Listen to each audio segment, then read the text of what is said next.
we organize businesses is in 3 steps. So architect, which name of your show, architect, build, operate. So when I first started organizing businesses, I would architect and I would focus on structure. So think processes and workflows, tools and technology, meeting cadence, calendar system. I really focused just on the structure. So then I realized, okay, I need psychological systems and social systems in order to prevent that from happening. So it couldn't just be structure, it had to be both. Welcome to the Business Growth Architect Show. I am Beate Chelette. I am the host. I want to welcome you to our globally top 10% ranked podcast, where you will hear from industry experts about the strategies that are working right now to unlock hidden opportunities in any market so that you can grow your authority and scale your impact. And now let's get started with the show. Welcome back, everybody. This is your host, Beate Chelette, and I am inviting and welcoming Staci Gray today on our show. And you guys are going to be in for something a little bit different because today is stern mom face conversation with entrepreneurs and business owners. And the only one I want to have this conversation with is you, Staci. So welcome to the show. I didn't do my stern face very well.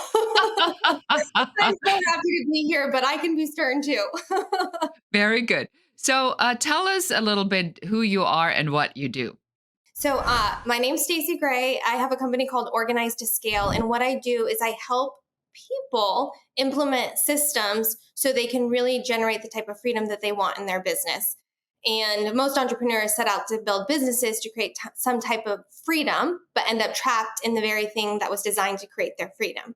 So what I do is help them in a lot of ways get out of their own way, going back to the stern mom conversation, and implement systems, not just structural systems, but psychological systems and social systems, including the right team, so that they can really gain traction in their business and scale.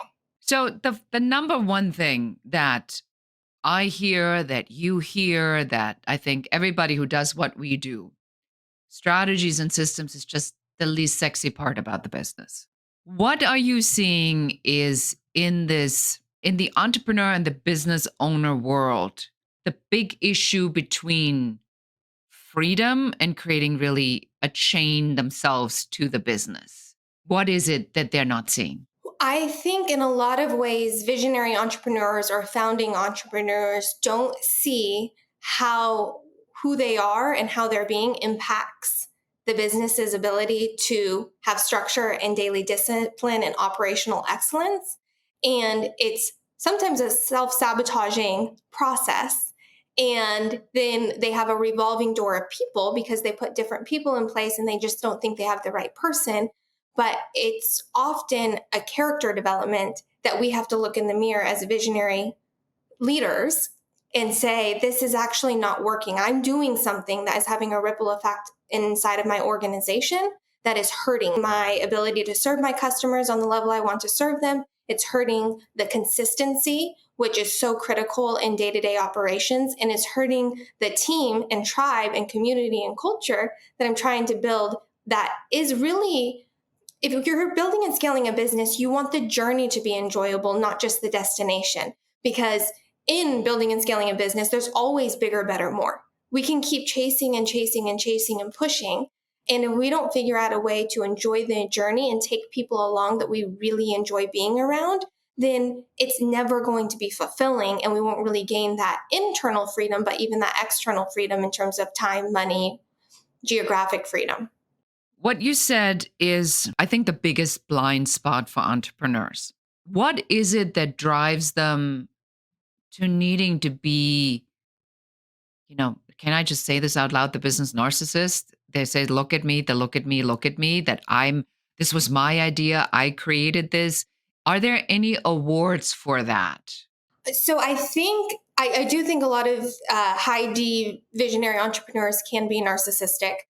I also think that the blind spot, whether we label it narcissism or not, I think the real blind spot is that person has eat, breathe, slept, showered, dreamt about this business idea for decades, years. It's so ingrained in who they are that they don't see even the scope and sequence of execution. They just see the end product and they want it done yesterday.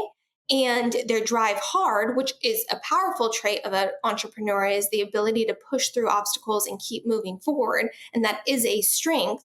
However, I think the part that makes them come across as narcissistic is because they've internalized it so much, they don't think it's that difficult.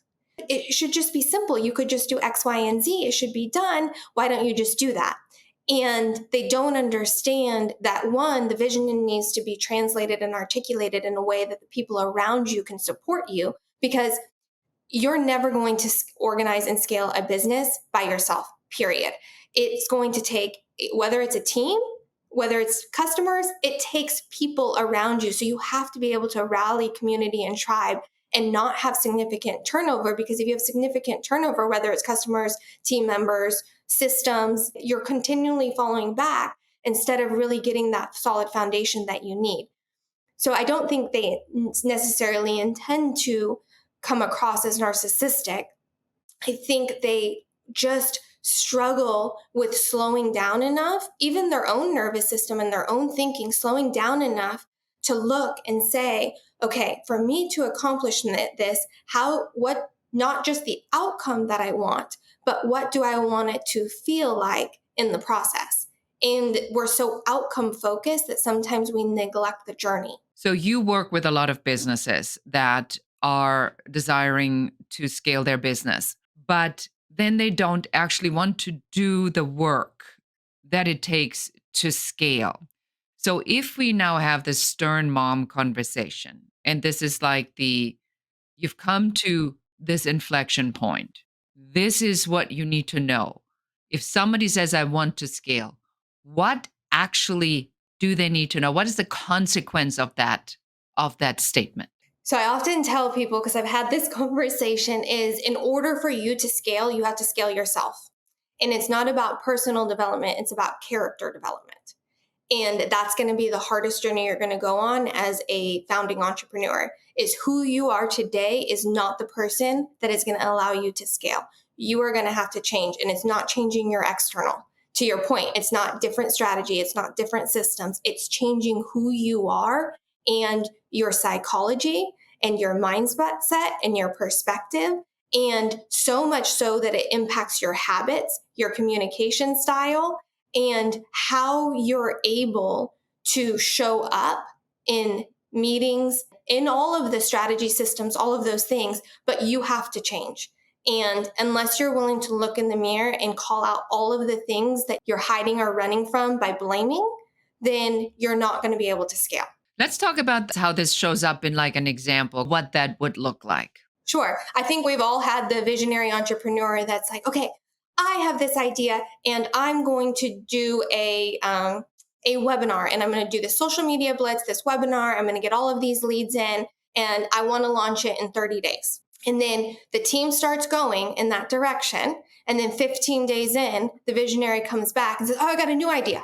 New idea. Now, what I also want to do is I want to do this happy hour networking event with all of the business owners nearby. Can you start working on that too? And so then the team is 15 days into doing the thing that you asked them to do. Now they're confused, they're distracted, they're trying to launch another initiative at the same time that they're launching the initial initiative. And without a strong integrator and without a strong team, that visionary will continually do that. Whereas if that visionary could self-regulate, which would be powerful, to realize that, oh, I just had this new idea. It doesn't fit yet. I'm tabling it, and have that disciplined thinking. That is what needs to change. But that person isn't willing to make that change. They think, oh, I just need to hire more people. I just need more people doing more things at the same time. Or this initiative just needs to generate enough revenue so I don't have to slow down my ability to drive all my initiatives at one time. Good. So part number one then is to take a good hard look at yourself and to say, am I creating the issue or am I solving the issue? And if I'm solving, what am I trying to solve? And is what I expect realistic? Because when you are doing this by yourself, it's very different. I had a great quote somebody gave me the other day and says, if you want to go there fast, run yourself. If you want to get there, if you want to achieve more, you go together. And I really liked that idea. So the fast in the building of the idea does have a spot in the development of that, the passion, the connection, the pushing out the business model, the articulating it, the founding the business, the kind of like getting it first off the ground. So once this initial phase is over and I realize I've maxed out my time, because this is like the first big hurdle. My number is I know that people can get to about $1 million by themselves, but that is the burnout formula. So if you're doing about 1 million on your own, we can count the days for you until your body gives out or your relationship, because you have no options other than to crash something. You're either going to crash the business, crash your relationship, or you crash yourself. So there comes a point, so again, stern mom face, where we sit you down and we say, okay, you've done really great. This has been amazing. Now, what do you want this business to be? Do you want it to remain at the $250,000, $350,000 consulting? You can do that by yourself. That's time for money. But now the person says, no, Staci, I'm coming to you because I want to scale it. So take me through what needs to happen now in this character development, number one, which you just mentioned, and what needs to happen in the other parts of this entrepreneur and how he or she looks at what that will look like, because it's about relinquishing control over certain things, hiring people that are better at you. So what happens in their minds? Oh gosh. Okay. Can I answer this in a long way? You can answer it any way you want. So the way we organize businesses is in 3 steps. So architect, which name of your show, architect, build, operate. So when I first started organizing businesses, I would architect and I would focus on structure. So think processes and workflows, tools and technology, meeting cadence, calendar system. I really focused just on the structure. And we would say, okay, in the architect phase, what do you want this business to do for you? What kind of lifestyle? Okay, how are we going to put parameters, workflows, people in place to do that? Then we would go build that infrastructure that they needed, and then we would plug people in the operate phase to operate it. So kind of like real estate, you create a blueprint, you construct it, you put a property manager and tenants in place. That's what we would do. But then what would happen is that the psychology of the visionary entrepreneur would come disrupt everything that got set up. So then I realized, okay, I need psychological systems and social systems in order to prevent that from happening. So it couldn't just be structure, it had to be both. So the psychological systems is every person, and primarily starting with the visionary entrepreneur, is they have to get their body right. Because if your body isn't right, you can't think right. And if you can't think right, you can't manage your emotions. So in order to manage your psychology, you have to have your body, your mind, and your emotions in check. That means that a new idea can't trigger you and send you spiraling. A mistake by an employee can't make you yell at them and then cause that person not to want to do a good job for you. So they had to develop the psychological systems, which is really more coaching and mentoring and daily discipline and habits. And then you also have to have parameters, because visionary entrepreneurs get trapped, I believe, in one of 2 ways. One is they're so passionate, they run like wild. Like you said, they hit that million and then they just burn out. Or they have a lack of systems. And it's all systems, psychological, structural, and social systems. But knowing visionary entrepreneurs, most are very social beings. They like interpersonal, they're usually more outgoing, they drive hard, not all, but a lot have a little bit more of that extroverted energy, because that's what attracts the clients and customers to them. Well, in order for them to be able to have those daily disciplines, they need those social structures. So they have to change who they hang around. If they're hanging around with people that are not disciplined and their team is not disciplined and their tribe of people are not disciplined, they're going to be less disciplined. Personal development 101. If you want to change who you are, change who you hang around. But some people don't struggle with that because when you are, say, getting to that million part, you're so wound up that it starts self destructing sooner than you're able to catch it. And if you don't have people around you calling it out that you trust, you're going to sabotage. You need your tribe, your mentors, your integrator, in addition to the systems and the disciplines and everything else, so that you can stay structured and maintained while you scale and you're not backsliding and the foundation isn't crumbling. I think this is all about creating an infrastructure and an infrastructure on multiple levels, which I find absolutely fascinating. So, we will be right back after this quick message and talk more about how to set up an infrastructure that supports you as the entrepreneur. Are you looking for the hidden opportunities for you in this market? Or are you simply wanting to figure out what is your unique differentiation factor that makes clients want to work with you and not your competitors? If this resonates, I want to invite you to go to uncoverysession.com and schedule your 15-minute complimentary uncovery session with one of our business growth advisors that will take you through what your number one business growth blocker is, what you can do to remove it, and what your very best next step should be. And now let's get back to the show. Welcome back. Beate Chelette here with Staci Gray talking about, honestly, to me, this sounded like the infrastructure of success, because you said, I need to change myself. I need to understand what I'm trying to achieve. I also need to have my mom conversation of, uh, don't keep changing the rules. This is what we're eating tonight. That's what we're eating tonight. We can eat the other thing tomorrow, but tonight, that's what we agreed upon. And then you said something very interesting, which I really haven't heard a lot before. It's almost like it reminds me of like the AA philosophy. If you're an alcoholic and you want to get clean or sober, you cannot hang around the people that got you in the trouble in the first place. I have never heard this in the context of entrepreneurship.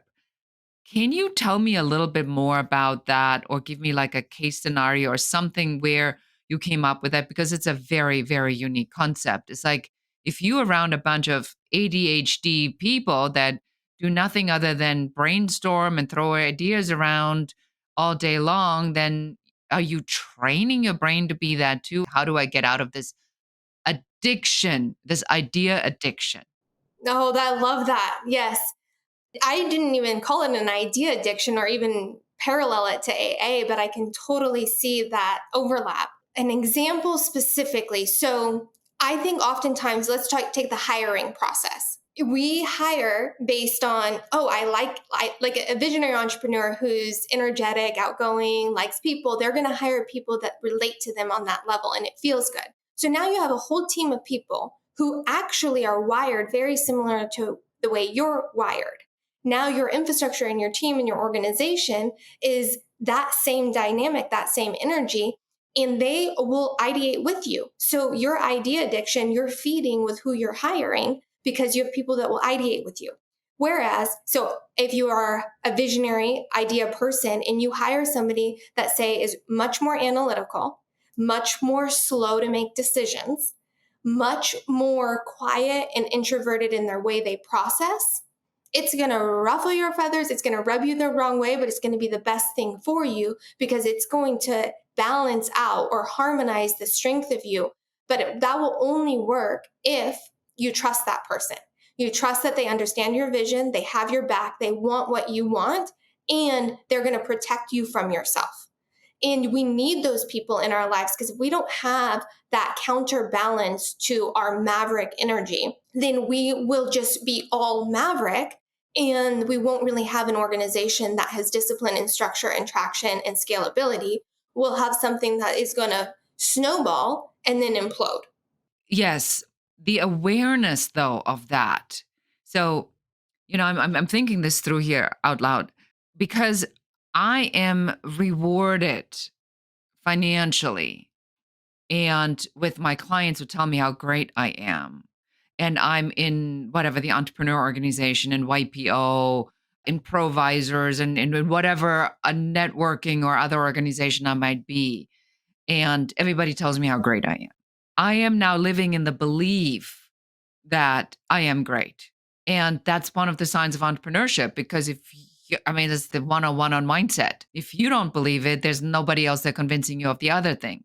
So, isn't that almost like a controversy and built in controversy? Because, on the one hand, I read all my spiritual books and it says you must believe to achieve. If you can dream it, you can do it. And I am. And here you are, and you're like crashing my plane, smack, Yes. smack on the No, ground. what I'm giving is healthy tension. We call it healthy tension. Okay, go ahead. Tell me more. Like if you have a structure that you're trying to erect, right? You have to have tension to balance it. If you don't have tension, it will fall over. So this is the most powerful thing that I think we don't look at because we have to believe. We have to believe that we can erect the structure that we're looking to erect. We have to believe that we can achieve. And that is so to what you're saying is so true. We have to be able to believe that. And we have to realize in order for that structure to be erect and us to achieve that success and that growth that we're looking for, it has to be reinforced with tension that anchors it. And so when we surround people that only want to skyrocket with us and don't reinforce the structure, it's going to fall over. And any of those YPO, EO, Founders Club, I've been in all the groups. I know I watch entrepreneurs do this, and it's a large reason. And I've even done it myself in a few of my businesses because it's hard to slow down enough to look in the mirror when opportunity after opportunity is coming. But if you chase all the opportunity and scale too fast, you're going to fall over. Scale too slow, you lose momentum. And that's the art of entrepreneurship. And like you said, we focus so much on structure and systems, we lose the art of it. And that's the spirit of it. Would it be fair to say that that if I could give a visual, and I'm completely riffing here, if the visual would be that my vision is my why, but that the other part you talk about is my how. So if I were to give it almost like an hourglass where the sand slowly trickles, sometimes the why has to trickle through to the how. And then we have to wait until the how does its thing. And then it's time for another why or another idea. Would that be, in your philosophy, a fair assessment, or do you have a better one? Yes, no, I like that. I also think that as a visionary, if we're talking to the maverick visionary entrepreneur, that person has to have why and who, and their integrator has to have how. And then they have to trust their integrator that the integrator is going to move all those grains of salt through the hourglass and let you know when it's time to start again. Okay, good. So I think this is a very powerful takeaway from the understanding that your ideas are the why, and then you need to have the who is going to take these ideas and then execute them, and then the how, making sure that these pieces that we have said are actually executed and that that's not detrimental to the business, but that that is the natural flow. And the quicker the quicker you calm down and allow that to happen, the faster we can. Right. I also think the way to calm down, I think a lot of visionary entrepreneurs, just entrepreneurs in general, whether they're more wide visionary or integrator, we have been labeled control freaks. People around us call us control freaks. We want to be involved, or we abdicate and we're hands off and we do the exact opposite. So I have found it helpful in the structures that are set up that we also provide as a visionary the KPIs that we want to see. And so that's the discipline the visionary can bring to the organization is I want gross profit to be X. I want lead gen to be X. I want conversion to be X. However we go about doing it, I'll ideate with you, I'll plan with you, but this is your job is to hit these metrics. And then we can sit back and continue to play our role in sharing the why, continuing to advertise the why, continuing to support the who's. So all the who's that are running around, making sure every little piece of grain of salt makes it through the hourglass, we support them in giving us the metric that we need to continue to make good decisions for the organization, which would then be good decisions for me as a visionary and you as an integrator. and also for every team and customer and the organization as a whole. Excellent. And for anybody who just heard the term KPI, that's a key performance indicator. And do look for our interview with Jeff Smith, who is the creator of the KPIs that you'll also find on the Business Growth Architect show. A very, very powerful little add on here. My final question to you, Staci, would be, what should entrepreneurs, business owners, visionaries, founders say no more often to? Shiny pennies. What is a shiny penny? Everything. It's a squirrel. Idea addiction. I think you said it perfectly. We have to be able to say no to every idea. The thing that we are masterful at is ideating, but it's also the thing that can be our greatest strength, can also be our greatest weakness. And so have an idea book, journal your ideas, but don't share every idea with everybody. And don't try to monetize every idea. Sometimes you're just given the idea to share it with another entrepreneur that actually executes it. And that's okay. Like, you have to keep your main thing the main thing and say no to the noise that's not your main thing. I had a great quote from somebody. I'm facilitating a couple of groups, and one of the women said, at this part in my life, I have to learn that not every idea I have, I need a monetization scheme for. Yes. Yes. Yes. She says sometimes it's just an idea, and I can just let it be the idea without the testing on whether or not it's a viable business model and all these other things. It's fascinating to me. Is there anything that we didn't cover, Staci, that you want to add on to this spirited conversation with Stern Mom Face? I would only say that I feel like in entrepreneurship, in leadership, it can be hard at times. So everyone who's out there listening, who's in the arena doing it, especially the time that we're recording this, the world and the economy are the way they are. You're in the arena, you're doing it, and keep doing it. And there's always going to be other aspects of who we need to become and who we need to surround ourselves with that need to evolve. And like you said, you're gonna have a vegetable, broccoli or asparagus. Like, lean in, have it, get the lesson, and then keep doing it, because you're doing amazing work. Everyone out there who's building businesses right now and making an impact, it matters. Thank you so much for that. And for somebody who now has heard about your philosophies and wants to connect with you or work with you, where would we send them? Yeah, I actually have an email with a bunch of free resources on the processes that we go through in this. So they can send an email to scale@organizedtoscale.com, and it will just send them a bunch of insights and how to connect with me on social media as well. Excellent. I like that. Plain and simple. Staci, it's been an absolute pleasure to have you on the show. I admire you. I think you got a very good way of looking at these things. And thank you so much for being here and sharing your experience. Thank you so much for having me. I'm excited for all the journey you're on too. Thank you. And that's it for us today. Please make sure you subscribe and share this episode with one other person. And until we see each other again next time, and goodbye. Thank you for listening to or watching the show. We are so excited that you're here, and we are very grateful for you. Now it's our turn to ask you for help. Please do share this episode with one other person that needs to hear what we were talking about today. If there's any question you have about business, please do reach out to us and let us know. And don't forget to schedule your complimentary uncovery session at uncoverysession.com, where one of our business growth advisors will help you to figure out what your number one business growth blocker is in only 15 minutes. And that's it for us today. Until next time.